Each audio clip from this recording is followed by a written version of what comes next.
لحاظ نہ رکھنا اور برائیوں میں مبتلا رہنا، یہ اسی وجہ سے ہوتا ہے کہ انسان اپنی زندگی کو بھی بے مقصد سمجھتا ہے اور کائنات کو بھی بے مقصد سمجھتا ہے. توجہ ہے میری طرف؟ جی. اس کی اصلاح کیا ہے کہ اسی نفس انسانی کو تربیت دے کر اس سطح پر لا کھڑا کیا جائے کہ وہ زندگی اور کائنات کو با مقصد ہونے کا اس کو پختہ یقین ہو جائے. یہی رسول پاک نے کیا جس کا انداز کل ہم ذکر کریں گے. حضور کریم صلی اللہ علیہ وسلم جس وقت آپ نے اعلان نبوت فرمایا اس وقت ارد گرد بے مقصد زندگی تھی اور وہ کائنات کو بھی بے مقصد سمجھتے تھے. کہتے کوئی مقصد نہیں، اپنی زندگی بھی بے مقصد ہے، جو چاہو سو کرو. جتنے بھی بڑے بڑے گناہ جن سے رب ذوالجلال والاکرام قرآن مجید میں منع کرتا ہے، روکتا ہے، یہ تم نے نہیں کرنے، یہ وہ لوگ کرتے ہیں جو اپنی زندگی اور کائنات کو بے مقصد سمجھتے ہیں. جی. اس وقت کے لوگ بھی یہی کرتے تھے، یعنی ان کے نزدیک زندگی کا کوئی مقصد نہیں اور کائنات کا بھی بولو کوئی مقصد نہیں. وہ آج بھی پائے جاتے ہیں. جو لوگ ان چیزوں کے اندر مبتلا ہیں، اگر ان کو پتا ہو کہ رب ذوالجلال والاکرام نے کائنات کیوں بنائی ہے، با مقصد بنائی ہے، اگر کسی شخص کا یہ یقین ہو کہ اس کائنات کے اندر باطل غالب آ سکتا ہی نہیں، حق ہی غالب آئے گا، تو کیا وہ اپنی زندگی میں اہل باطل کے ساتھ کھڑا ہوگا؟ کبھی نہیں کھڑا ہوگا. چاہے وہ اکیلا رہ جائے، بولیں، چاہے وہ اکیلا رہ جائے. یہ میں بات پہلے واضح کرایا ہوں نا جی کہ کائنات کی ساخت اللہ تعالیٰ نے ایسی بنائی ہے. ارشاد فرمایا وقتی طور پر ہو سکتا ہے کہ تمہیں کچھ لوگ اہل باطل جو ہیں وہ پنپتے ہوئے اور ترقی کرتے ہوئے نظر آئیں، لیکن مجھ سے بڑا کوئی نہیں. جو میرے پیغام سے ہٹا ہوا ہے، میں نے اس دنیا کے اندر، اس کائنات کے اندر اس کو کامیاب نہیں ہونے دینا. یہ میں بات واضح کر کے آیا ہوں. باطل مٹ کے رہے گا، حق ہی غالب آئے گا. جب انسان کو اس کی سمجھ آ جائے تو پھر وہ اپنی زندگی میں کوشش کرے گا کہ میں با مقصد زندگی بسر کروں. بولو نا جی.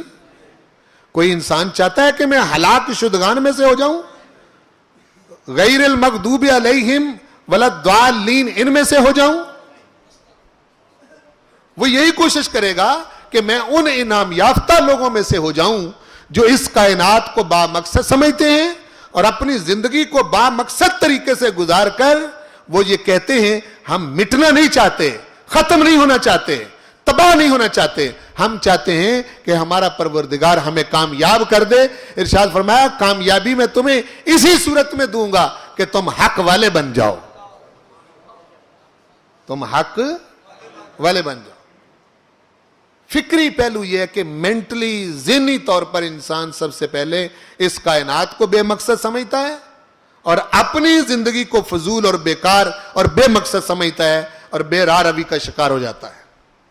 یہ ہر انسان کی فکری زندگی کا پہلو ہے، ایک انسان کی، کوئی بھی ہو. دوسرا اس کا ایمانی پہلو ہے. دوسرا کیا ہے؟ ایمانی پہلو کی خرابی کیا ہے؟ وہ یہ ہے، توجہ رکھیں میری طرف، یہ میں سمجھانے لگا ہوں کہ انسان تنہا ہے، اکیلا ہے، کائنات با مقصد ہے. انسان سمجھتا ہے کہ مجھے بھی با مقصد ہونا چاہیے، لیکن اس کو اس بات پر یقین نہیں آ رہا کہ میں اکیلا کیسے کامیاب ہو جاؤں گا.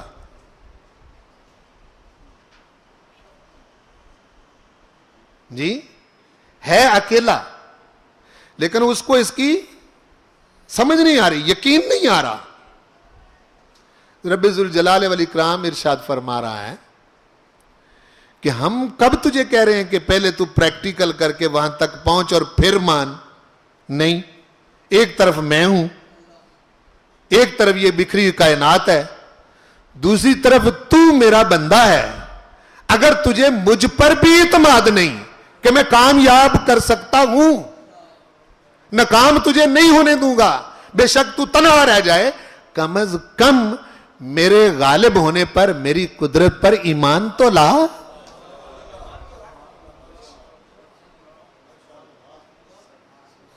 پہلے مان تو صحیح مجھے. کیا ایسا نہیں ہوا کہ 313 کو میں نے 1000 پر غالب کیا؟ کیا ایسا نہیں ہوا کہ ایک طرف پوری تہذیب بابل اور نینوا کی کھڑی تھی اور ایک طرف ایک بندہ ابراہیم علیہ السلام کی صورت میں کھڑا تھا؟ بتاؤ, بابل اور نینوا والے کامیاب ہوئے یا ابراہیم کامیاب ہوا؟ اکیلا بندہ بھی کھڑا ہو اس ایمان پر کہ میرا رب قدرت والا ہے اور وہ کبھی بھی غالب باطل کو کامیاب ہونے نہیں دے گا, چاہے ساری دنیا باطل کی طرف لگ جائے. تو کیا آپ سمجھتے ہیں باطل کامیاب ہو جائے گا؟ یہ ایمانی پہلو ہے, ایک انسان کا ایمانی پہلو ہے کہ اس نے وہاں تک پہنچنے سے پہلے ایمان لانا ہے. فرمایا ہو سکتا ہے کہ تو میری راہ میں کوشش کرتے ہوئے, سنیں بات کو ذرا سمجھیں, میری راہ میں کوشش کرتے ہوئے ابھی منزل نہیں ملی, تو میری راہ میں کوشش کرتے ہوئے جان دے گیا تو مرنے تو میں تجھے پھر بھی نہیں دیتا.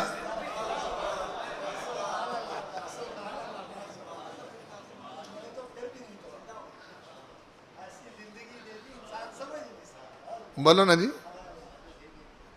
مرنے تو میں تجھے, میں تو ان لوگوں کی سوچوں, طبوں, عقلوں, فکروں پر پیرا بٹھا رہا ہوں. وَلَا تَحْسَبَنَّ الَّذِينَ قُتِلُوا فِي سَبِيلِ اللَّهِ أَمْوَاتًا, جو میرے رستے میں مر رہا ہے اس کو مردہ خیال بھی نہ کر. بَلْ أَحْيَاءٌ, یہ زندہ ہیں, عِندَ رَبِّهِمْ يُرْزَقُونَ, انہیں ان کے رب کے پاس رزق دیا جاتا ہے. وَلَا تَقُولُوا لِمَنْ يُقْتَلُ فِي سَبِيلِ اللَّهِ أَمْوَاتٌ, انہیں مردہ نہ کہو. بَلْ أَحْيَاءٌ, یہ زندہ ہیں. وَلَكِنْ لَا تَشْعُرُونَ, لیکن تمہیں ان کی زندگی کی سمجھ نہیں ہے, یہ زندہ ہو گئے ہیں. تو نے کیسے سمجھ لیا ہے کہ اگر اس رستے میں چلتا چلتا تو جان دے دے گا, میرا ہو کے میں تجھے مرنے دوں گا؟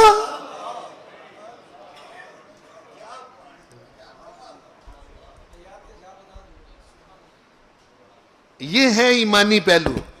ایمانی پہلو کی خرابی یہ ہے کہ انسان اس سوچ میں مبتلا ہو جائے, اکیلا ہوں, کیسے ہوگا, کس طرح ہوگا, یعنی میرے ساتھ دینے والے کوئی نہیں, میرے ارد گرد لوگ میرے موافق نہیں, سارے مخالف ہیں, کوئی میرا ساتھ نہیں دے رہا. یہی خرابی ہے ایمانی پہلو کی کہ انسان بے یقین ہو اپنے رب کی ذات پر. بھئی سمجھ آ رہی؟ ایمانی پہلو کی خرابی یہ ہے کہ حصول مقصد کی جد و جہد میں کامیابی ہوگی یا نہیں ہوگی, شک میں مبتلا رہنا, یہ خرابی ہے. بولو, شک میں, بولو نا جی, شک میں, یہی خرابی ہے. اور اس کی اصلاح اور درستگی کیا ہے؟ یہی ہے. حضرت عمار بن یاسر کے والد نے یا ان کی والدہ نے رسول پاک کو کامیاب ہوتے ہوئے مدنی زندگی کے اندر دیکھا تھا. وہ تو مکے میں اول شہید ہیں, اول دیکھا تھا انہوں نے. تو کیا ان کی اس راہ پر جاتے ہوئے ابھی تو حالات موافق نہیں ہیں, باطل حضرت سمیہ کی دونوں ٹانگوں کے ساتھ رسیاں باندھ کر ہاں جی اذیتیں دے رہا ہے، تکلیف دے رہا ہے، حالات موافق نہیں، جان دے دی انہوں نے، ضائع ہو گئی؟ بولو نا جی. یہی بات وہ ارشاد فرمایا کہ تو کیسے سمجھ بیٹھا ہے کہ میں ہو تو میرا تو میں تجھے ناکام کر دوں گا؟ نہیں، تو تنہا بھی کھڑا رہے، اکیلا کھڑا رہے، کوئی طرح ساتھ نہ دے، کوئی طرح ساتھ نہ دے، لیکن کم از کم اس ایمان پر کھڑا تو ہو کہ میرا کوئی ہے.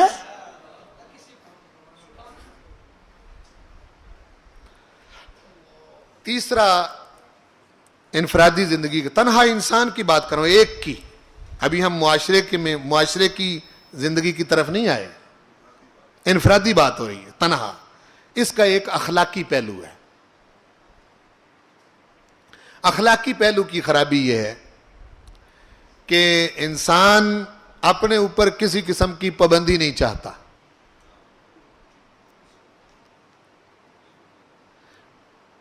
اس کی خواہشات ہیں کچھ جو اس کے اندر ہیں، فجور. وہ کہتا ہے کہ بس مجھے کوئی روکنے ٹوکنے والا نہ ہو، ٹھیک ہے، بے قید مجھے چھوڑ دیا جائے، کچھ نہ مجھے کہا جائے، آزاد، لبرل، جو مرضی کروں، کوئی مجھے پوچھنے والا نہ ہو، کسی قانون ضابطے کا پابند نہیں رہنا چاہتا. اپنے نفس کے لحاظ سے اس کے فجور کا تقاضا یہ ہے. آواز آتی ایسے نہیں. جب ہمارا بن گیا ہے، جب ہمارا بن گیا ہے تو ہم ایک قانون بنائیں گے، ایک ضابطہ بنائیں گے اور اپنے نبی کو سمجھائیں گے وہ ضابطہ. اس قانون ضابطے کا تو نے پابند بن کے چلنا ہے. یہ جو قانون اور ضابطے کا پابند ہو جاتا ہے بندہ، مومن آزاد نہیں ہوتا. بولو، مومن آزاد نہیں ہوتا. یہ جو قانون اور ضابطے کا پابند بن جاتا ہے، علم بالوحی کے بتائے ہوئے قانون اور ضابطے کا پابند بن جاتا ہے، یہ جو عمل پابندی کا ہے، بندے کو پابند بنانے کا، اس کو تزکیہ کہتے ہیں. یہی رسول پاک نے کیا کہ آزاد، لبرل، بے لگام معاشرے کو سرکار رسالت مآب صلی اللہ علیہ وسلم نے لگام دے کے، بولو، لگام دے کے، قانون بتا کے، ضابطہ بنا کے فرمایا نہیں، اس کے مطابق چلنا ہے، میرا بن کے رہو، میرے غلام بن کے رہو، میرے پیچھے چلو، مجھ سے ہٹ کے نہ چلنا. جب تم کسی ضابطے کے پابند ہو جاؤ گے تو پھر تم ایک سنورے ہوئے انسان بن جاؤ گے.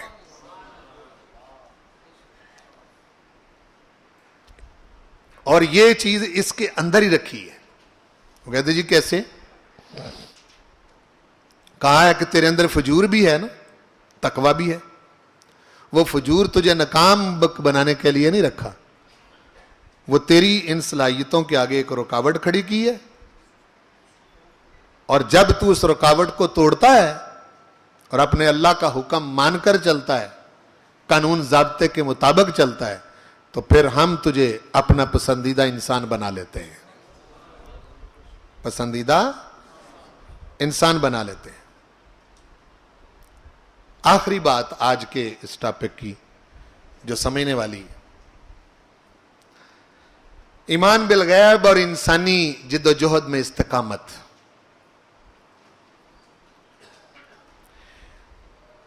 اللہ تعالی نامشہود ہے، نظر نہیں آتا. بولو، نظر. نامشہود ہونے کی صورت میں، مشاہدے میں نہ ہونے کی صورت میں اس کو ماننا ایمان کہلاتا ہے. آخرت ہمارے سامنے نہیں. جس کا ذکر قرآن آگے کرے گا، وہ آیتیں آئیں گی آگے کہ آخرت میں وہ کیا کرے گا. وہ ایک دور ہے، ٹھیک ہے نا جی. ایک زمانہ ہے آخرت کا, وہ ہمارے سامنے اس وقت نہیں ہے. اللہ پر ایمان لانا اور آخرت پر ایمان لانا, یہ ایمان بالغیب کی حیثیت رکھتا ہے. بولو, ایمان بالغیب کی حیثیت رکھتا ہے. آخرت یعنی مرنے کے بعد زندگی. بولو, مرنے کے بعد زندگی ہے, اس پر ایمان لانا. یہ رسول پاک صلی اللہ علیہ وسلم نے اپنے ماننے والوں کو یقین کی حد تک بتا دیا تھا. مرنے کے بعد زندگی, اعمال کی پوچھ گچھ, جو عمل تم نے کیے اس کے بارے میں پوچھ گچھ, جواب دہی, جزا سزا, جنت دوزخ ہونی چاہیے. کیوں؟ آخرت کا انکار صرف ظالم اور غاصب انسان کرتا ہے. ظالم اور غاصب انسان جو ہے وہ یہ چاہتا ہے کہ نیکی بغیر جزا کے, ہاں جی, اور بدی بغیر سزا کے یہ چلی جائے. مطلب یہ میں جو کچھ بھی کروں, جو چھین لوں, چھینا جپٹی کر لوں, ڈاکے مار لوں, چوریاں کر لوں, زیادتی کر لوں, قتل کر لوں, مجھ سے کوئی پوچھنے والا نہیں ہونا چاہیے. غاصب ظالم انسان آخرت کا منکر ہوتا ہے. کیوں جی؟ منکر ہے نا جی. ایمان بالآخرت کمال چیز ہے. وہ انکار کرتے ہیں. ان کے علاوہ ہر انسان چاہتا ہے کہ بھئی جو نیکی میں کرتا ہوں اس کی جزا چاہتا ہے انسان کے نہیں. جو برائی انسان کے ساتھ ہوتی ہے اس کی سزا وہ دیکھنا چاہتا ہے یا نہیں. اور وہ اس دنیا میں تو پوری نہیں ہو سکتی. بولو, اس دنیا میں تو پوری نہیں ہو سکتی. دیکھو میں اس کی مثال دیتا ہوں. ایک بندے نے 20 بندے قتل کر دیے, پکڑا نہیں گیا, فوت ہو گیا. کیوں بھائی؟ قانون کے شکنجے میں نہیں آیا. تو وہ جو 20 بندے اس نے مارے ہیں اس کی سزا ہونی چاہیے یا نہیں ہونی چاہیے؟ بولو. ایک بندہ بہت نیکی کے کام کرتا ہے, دنیا میں اس کو کوئی اس کا صلہ نہیں دیتا, نیکی کے کام بہت کرتا ہے, اور کبھی کبھی اس کے ذہن میں آتا ہے کہ یہاں تو نیکی کے قدردان ہیں ہی نہیں. ٹھیک ہے نا جی, کرتے بہت ہے لیکن قدردان کوئی نہیں. تو وہ چاہتا تو ہے نا کہ اگر یہاں کوئی میرے نیکی کی جزا دینے والا نہیں, کوئی تو ہو جو میری نیکی کی جزا پوری دے. یہ فیصلے رب ذوالجلال والاکرام نے موت تک, ایک آیت بھی نہیں کہ میں موت تک ہر شے کے فیصلے کر دوں گا, نہ ایک آیت بھی نہیں. فرمایا نہیں, اس کے لیے ہم نے مرنے کے بعد زندگی رکھی ہے اور ہم انصاف کریں گے. اب دیکھو, اخلاقی جد و جہد جو کرتا ہے انسان, وہ جان دینے کا ولولہ اس کے اندر کب پیدا ہوگا؟ اگر اس کو پتا ہے کہ مر کے زندگی ضائع ہو جانی ہے. کیوں جی؟ کہ وہ جان دے گا؟ کبھی بھی نہیں دے گا. ہاں, جان دینے کے لیے آپ کے پاکستان میں آپ کی اشرافیہ, آپ کے حکمران اور دیگر لوگ جو ہیں انہوں نے تو اس کو مٹانے میں کسر نہیں چھوڑی. لیکن ابھی ہمارے بچوں میں, ہمارے جوانوں کے اندر جو اس ملک کی آنکھیں تاڑے لگا کے حفاظت کرتے ہیں, ان کے اندر ایمانی جذبہ ہے جی, جو گھس جاتا ہے اور مد مقابل کفر کو پا کے وہ کہتا ہے کہ کوئی بات نہیں, اگر میں لڑتے لڑتے مر بھی گیا تو اس شخص کو پتا ہے کہ میرا مرنا ضائع نہیں جائے گا.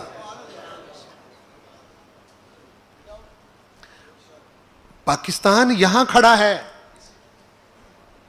میں صحیح کہہ رہا ہوں؟ وہ حسن صدیقی حکمران نہیں ہے,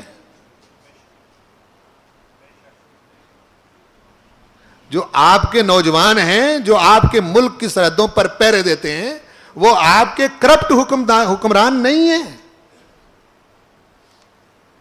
وہ لوگ ہیں جن کو جو پاکستان کو بچانا چاہتے ہیں، اس کی حفاظت کرنا چاہتے ہیں.